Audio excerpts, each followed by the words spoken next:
love your parrot too much? Maybe take the parrotness out of your parrot?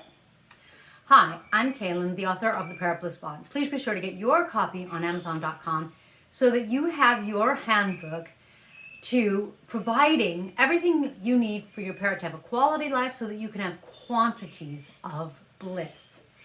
In this video, I am joined by Tesla, my Cape parrot, who is very affectionate, very loving, and is kind of looking around going, what is this? What's going on? Hi, Tess. Now, parrots are interesting because in the wild, like any other wild animal, they go off, they're super intelligent, they do their thing, they live their lives. And they stay away from humans, generally speaking. I'm sure there's exceptions to that. When we have parrots as pets, two interesting things happen. When they are hand-fed and readied in that way to be a pet, then they have basically like imprinted on people and they decide that people aren't so bad.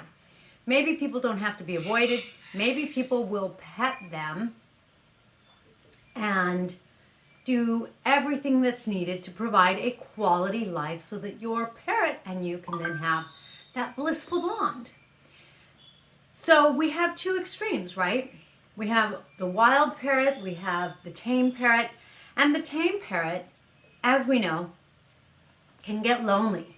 One problem with parrots is that they are so intelligent and they're so flock-oriented or social that they get bored, they get lonely. They're used to being with their flock, which in some cases is hundreds or thousands of other parrots.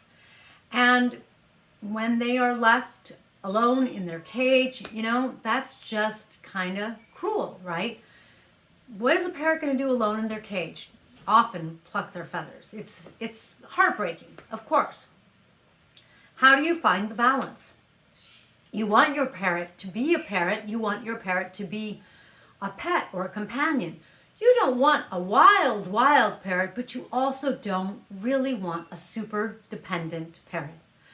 Some people say that when you pet your parrot, when you spend too much time with them or that kind of thing, like you do too much, you love them too much, you're going to keep them from being on the parrot side and you're going to turn them into something super dependent that's not really natural.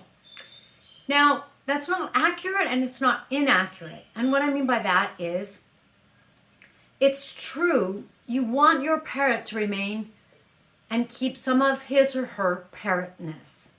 But it's also like sort of missing the side that is your parrot has the advantage and the possibility of having the best of two worlds, of being a wild animal and getting to bridge the gap between the wild and being a pet.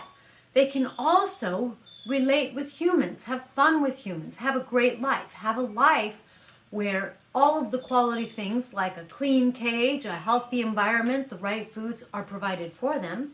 You want to go there? There you go. And they can enjoy themselves. They can explore. I find that my parrots are just as curious about me as I am about them. I find that my parrots kind of want to explore things like my shirt, my earring, just like I kind of want to explore petting them, watching them, teaching them to talk, maybe teaching them some tricks, and really just enjoying being with them and enjoying having them as a companion. So how do you keep the best of both of those worlds? Of course, it's certainly not by just letting your parrot go. It's sad, but it's true in the wild. Parrots are losing their habitat.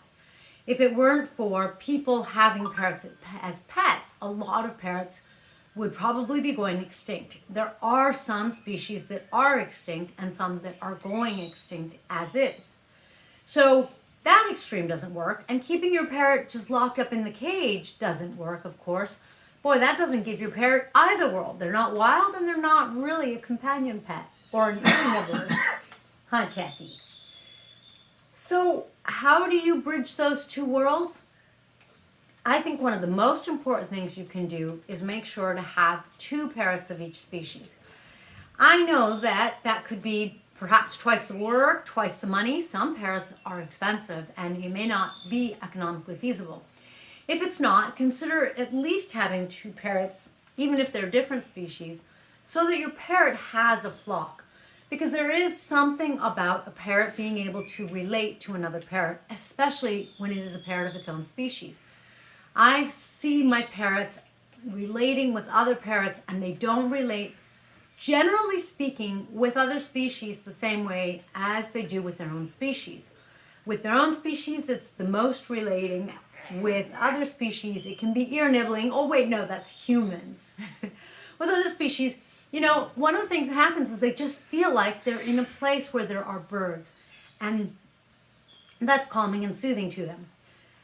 You can easily relate if you think about, you know, if you were in a situation where you were living somewhere and there were no other humans, you wouldn't be comfortable.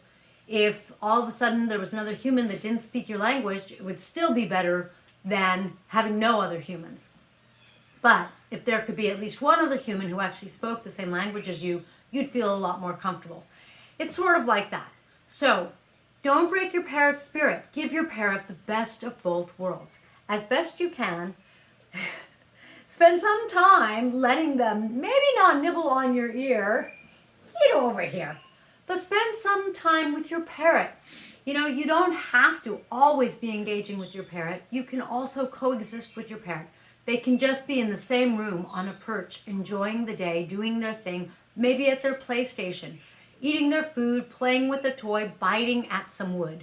Wood is a great thing for a lot of parrots. It helps them grind their beak down, and for some species like macaws, it actually helps keep them happy and unstressed. When they don't have something to nibble at and bite, and I don't mean my ear, they really can get stressed out. So make sure that your parrot has the things that he or she needs so that they can have some wild wood to nibble on as they would in nature, and so that they don't eat your furniture.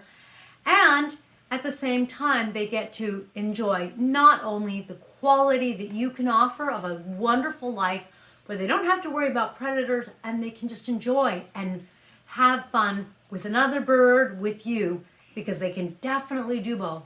And in that way, let them bridge the gap, keep their parrotness, but also keep you as a companion.